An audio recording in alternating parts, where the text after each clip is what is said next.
Today's episode is brought to you by DeSanto Propane. DeSanto Propane is 4 generations strong as a trustworthy family-owned business with unmatched customer service. Go online at DeSantoPropane.com for more info or call toll-free at 1-800-752-4574. Since 1937, the difference has been DeSanto Propane.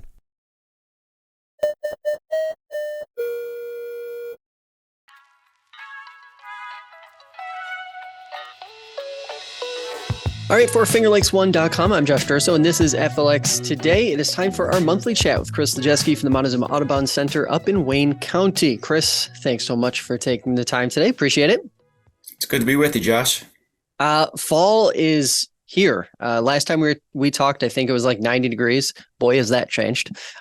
Is fall the best season to visit either the Audubon Center or the Montezuma Wetlands Complex itself? Now is a great time to be here. We have millions of birds that are stopping here in the Montezuma Wetlands Complex during their very long and arduous journey. It's a very colorful time of year. We've got colors on the trees, the vines that creep up trees like the Virginia creeper are starting to turn a brilliant red. And the weather is quite comfortable. Mosquitoes are not abundant at all like we had experienced back in the summertime. So Montezuma Audubon Center is a great place to be. We have 200 acres, 2 miles of trails, and all the habitats that can be found across the entire Montezuma Wetlands Complex are at the Audubon Center. Forests, grasslands, marshes, swamp, and river systems all flow through the Montezuma Audubon Center. Of course, if folks want to get additional excursions and boots on the ground, there are 30 miles of hiking trails across the entire complex with 8 canoe and kayak boat launch locations. So there's countless opportunities to get out and explore the birds and the wildlife and the habitats that they need to survive. One other fall question before we really get into it here. Colors, probably not too much yet, probably still 2 or 3 weeks away from seeing some pretty significant color out there, I would assume.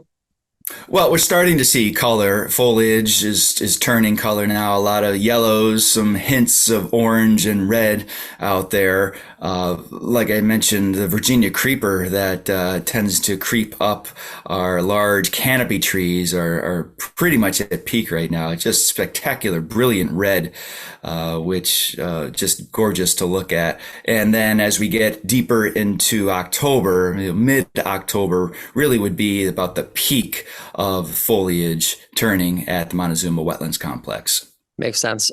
So let's talk bird migration. Where do we stand right now? It's the end of September. The fall migrations. Is this kind of like the middle of the fall migration at this point?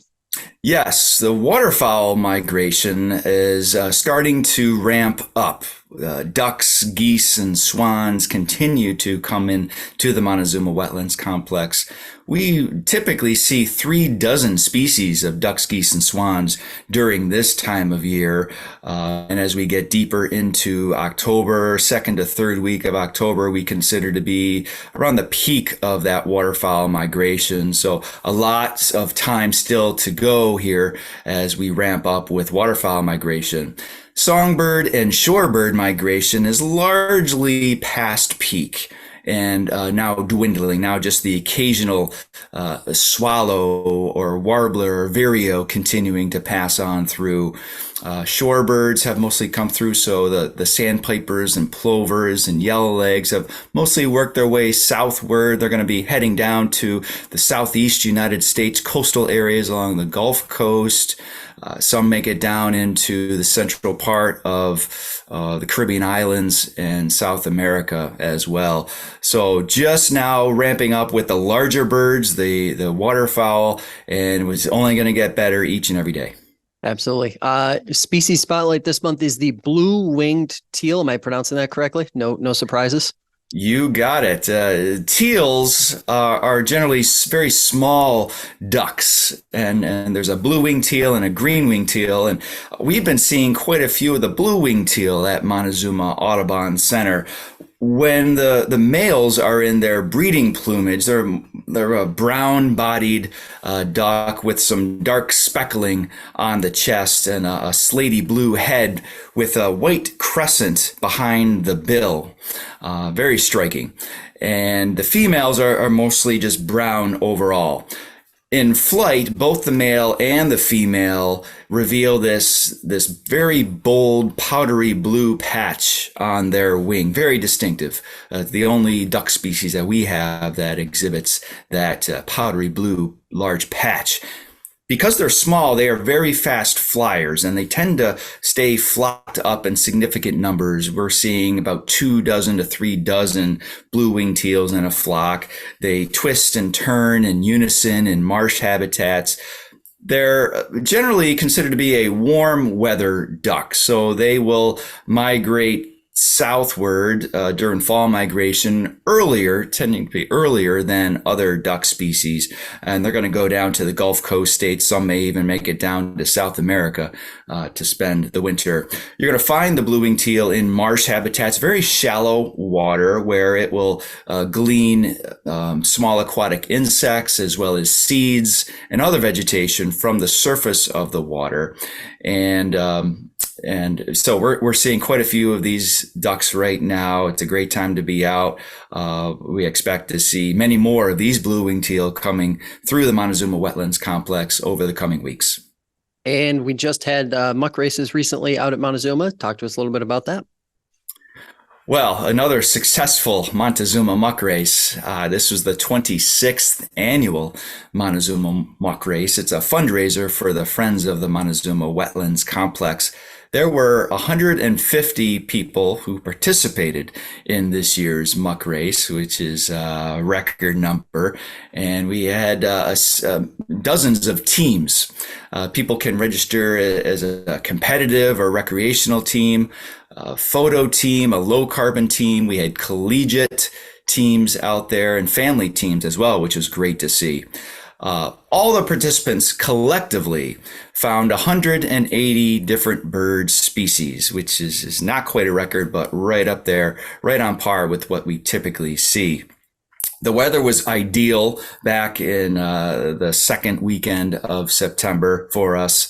Just got a little bit of rain right at the end of our 24-hour birding competition, but everyone had a great time. Montezuma Audubon Center was proud to be the headquarters for the entire event. We had a beautiful closing ceremony afterwards with a pizza dinner, and we announced all the winners of the various categories. There is still time to raise funds for the Friends of the Montezuma Wetlands Complex, and we are optimistic that we will reach our goal by raising $10,000 for the Friends, and all the money generated from this great event goes right back into bird conservation projects and environmental education programs like what we do at the Audubon Center.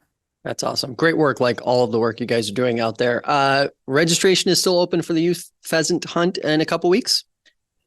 Yes, very proud to be offering the 16th annual Robert F. Durow Memorial Youth Pheasant Hunt at Montezuma Audubon Center. This is the one day of the year when hunting is permitted at Montezuma Audubon Center.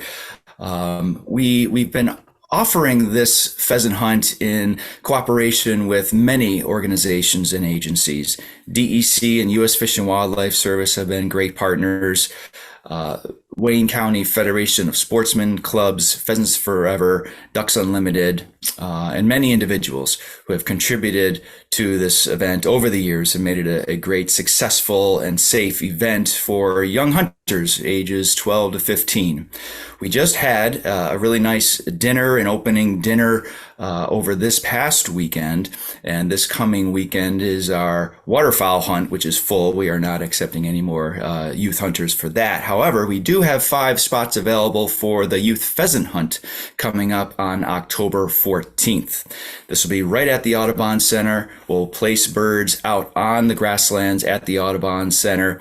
There'll be guides with dogs taking young hunters and their adult mentors out into the grasslands for a safe and enjoyable experience. We see this pheasant hunt as a foundation, a building block for young hunters. We do need more hunters. And that's because there are species that have grown out of balance with the rest of the ecosystem at the Montezuma Wetlands Complex and really across New York State. The species examples are the white-tailed deer and the resident Canada geese. Those two species are out of balance, and we need to bring them back into balance. One way we do that is by hunting. Very proud of this initiative. It's a great springboard for young hunters to get involved in other facets of hunting and fishing and trapping. So if folks are interested in signing up their young hunter, again, ages 12 to 15 for Montezuma Audubon Center's youth pheasant hunt, they can send us an email, montezuma@audubon.org. But we also have the registration pages on our website, which is montezuma.audubon.org. You just mentioned a couple species, and I know we didn't really have this on the plan to talk about, but you just mentioned a couple species that I think people are accustomed to hearing are that there's a lot of them, white-tailed deer, and then of course Canadian geese. What is an overpopulate? Like, how do we get there? Like, what is overpopulated, and how long has this been a problem? Because I feel like I've been hearing about this as long as I've been an adult. I've certainly seen more Canada geese over the last, say, 5 or 6 years. I live up near Lake Ontario, so I see more of them up that direction. But it seems like a problem across the whole region. This isn't just something that's happening in hyper-local areas. How did that kind of come to be? Correct. That is correct. And that's a problem that we have across the Finger Lakes region and really most areas of New York State. Back in, say, the early 1900s, say 100 years ago, largely New York State was unforested. It was mostly agricultural areas or grassland habitats. And so white-tailed deer populations declined significantly. There was a lot of hunting going on at that point. And so populations declined. Well, as we have reforested New York State, there's a lot more bedding areas for white-tailed deer, a lot more areas for them to hide out, to breed successfully, and continue the species. And so as a result of that, and with a decline of hunters in our communities now, population of white-tailed deer has grown exponentially and has grown out of balance. And in terms of the impact on birds, white-tailed deer love to eat seedlings, the small trees, 1-2-year-old trees. Those trees, if left to grow, would eventually become large canopy trees, 100-foot tall trees where species like bald eagle and warblers and vireos and Baltimore orioles will nest.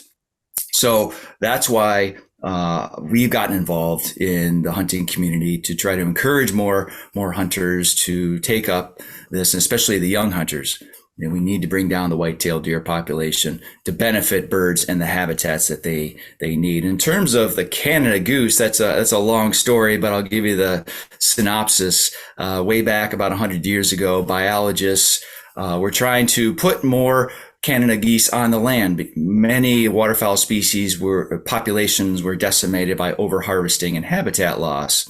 And so biologists at that time paired up wild migratory Canada geese with a domesticated goose. And that they procreated, and that turned into a resident Canada goose that does not migrate. So if you see a Canada goose in June and July or August, that's probably a resident Canada goose and not a truly native migrant Canada goose. And that's just not a natural situation. It takes up habitat that our other wildlife, waterfowl in particular, need to breed and in order to survive. So again, a species out of balance, and trying to bring that population down. That's incredible. That is not the answer I expected. One other housekeeping item here before we get into the grassland seed collecting events. You mentioned a couple events here, the muck race, and then the youth pheasant hunt. Having been gone on 25, 26 years, 14, 15, 16th annual, how special is it for you guys that you're able to maintain these events year in and year out? And keep the train going, keeping these events alive and able to move this along for future generations to be able to enjoy, multiple generations to be able to enjoy. It's a testament to the partnerships, I think, that we have across the Montezuma Wetlands Complex and Montezuma Audubon Center in particular. The Wetlands Complex being 50,000 acres. We have so many volunteers that help manage the habitats, organizations that help raise the money to manage and maintain that habitat for 300 different bird species. We see millions of people coming to the Audubon Center in the Wetlands Complex more broadly every year to enjoy these areas. So it's just a sign that people love Montezuma, they love birds, and they love giving back.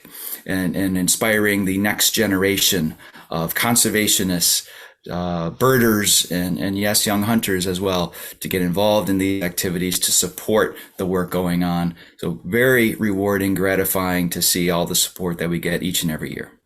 And finally, we've got a couple events coming up here literally within the next 2 to 3 days, one on the 27th and one on the 30th. Tell us a little bit about those.